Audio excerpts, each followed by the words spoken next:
Calcular el valor desconocido y encontrar las funciones trigonométricas de alfa. Tenemos aquí unos datos y un esquema que representa la situación. Tenemos un triángulo rectángulo, entonces, con sus elementos, y vamos a hacer un pequeño repaso acerca de los elementos de un triángulo antes de proseguir.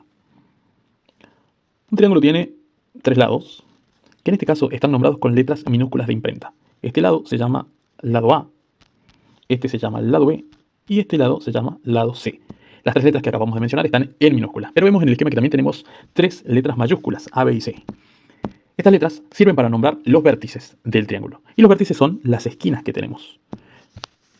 Aquí tenemos el vértice B, el vértice A y el vértice C. Pero en este caso estamos hablando de las letras A, B, C escritas en mayúscula en el esquema. A, B y C. Por otro lado, en un triángulo también tenemos ángulos, que son las aberturas formadas en la intersección de dos lados. Por ejemplo, tenemos el lado A y B que se intersectan en este vértice C, cuya amplitud del ángulo formado es el ángulo alfa. Aquí tenemos otro ángulo, al cual no se le puso ningún nombre, y acá tenemos un tercer ángulo que tiene la particularidad de tener 90 grados. Y este es un dato importante. Entonces tenemos lados, vértices y ángulos. Con base en lo que acabamos de mencionar, vamos a hacer una lista de datos. Pero antes de llegar a eso, tenemos que identificar los catetos y la hipotenusa del triángulo. Todo triángulo rectángulo tiene dos catetos y una hipotenusa. ¿Qué son los catetos y la hipotenusa? Son nombres particulares de los lados de los triángulos rectángulos. Vamos a identificar primero la hipotenusa. La hipotenusa es el lado más largo. Acá tengo el lado B, el lado C y el lado A. Una de las maneras de darme cuenta cuál es la hipotenusa es identificar cuál es el lado más largo. A veces se puede identificar a simple vista. En este caso, el lado B es el lado más largo. Por lo tanto, el lado B será la hipotenusa de este triángulo. Pero también tenemos otra forma de identificarlo porque no siempre es tan evidente. Para ello lo que vamos a hacer es encontrar el ángulo de 90 grados. Entonces aquí tenemos el triángulo de 90 grados que siempre nos damos cuenta de cuál es porque está formado por dos lados que forman una esquina como la de una mesa, más o menos.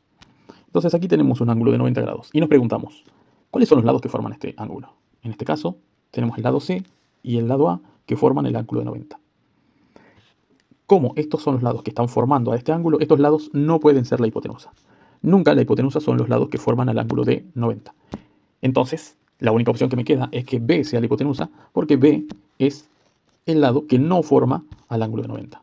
Es más, está enfrentado a él. El ángulo de 90 está enfrentado a la hipotenusa. Por eso se dice que la hipotenusa es opuesta al ángulo de 90. Con todo lo que acabamos de decir, ahora sí vamos a hacer una lista de datos. Ya dijimos que la hipotenusa es el lado B del triángulo. Entonces, en nuestra lista de datos decimos la hipotenusa es el lado B, por lo tanto, como es este lado, mide, según los datos que nos dieron, 11 centímetros. La hipotenusa es igual a B y por lo tanto igual a 11. Ahora, los otros lados que no son la hipotenusa, o sea, el lado A y el lado C, se llaman catetos. Y también están en la lista de datos. Esta C, en este caso, en la lista de datos, no representa el vértice C, sino que significan catetos. El cateto A y el cateto C, minúscula. Tengo cateto A y cateto C. Que según la lista de datos, el cateto A mide 8 centímetros. El cateto A mide 8 centímetros. Y el cateto C no sé cuánto mide. Desconocemos su medida. Una vez que tenemos la lista de datos y nos damos cuenta que vamos a trabajar con tres lados del triángulo, o sea que vamos a trabajar con esto, con esto y con esto, y ningún otro elemento, podemos utilizar el teorema de Pitágoras, que me dice que la hipotenusa al cuadrado es igual a la suma de los cuadrados de los catetos. La hipotenusa al cuadrado es igual a cateto cuadrado más cateto cuadrado. A continuación lo que vamos a hacer es, observando la lista de datos, sustituir los mismos en esta ecuación siempre que sea posible.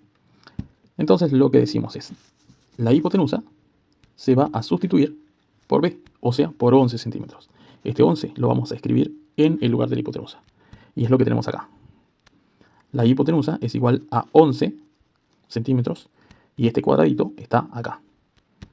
En lugar de cateto cuadrado vamos a poner 8 centímetros al cuadrado, que es lo que tenemos en este lugar. Y el otro cateto, que es C, no lo conocemos, por lo tanto, va a quedar simplemente como cateto cuadrado.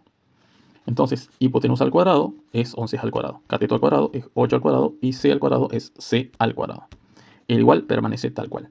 Entonces, lo que tenemos escrito acá es lo mismo que tenemos escrito en este lugar, pero ya habiendo sustituido los números en base a la lista de datos. Ahora vamos a resolver las cuentas y vamos a despejar la incógnita. La incógnita es aquello que no conocemos, o sea, el cateto c.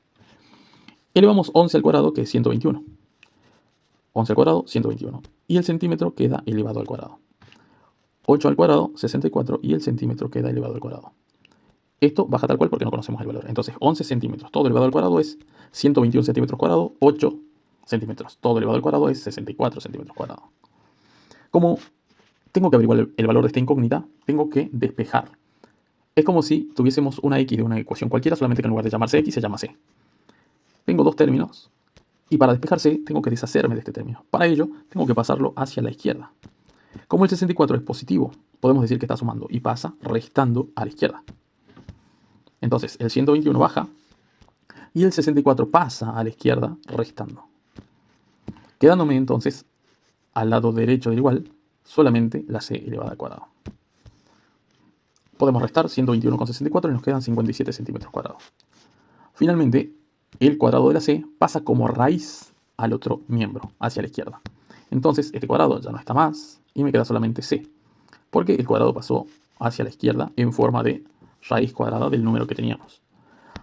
Hacemos el cálculo con la calculadora y el resultado es aproximadamente 7,55 centímetros. Ese es el valor de c.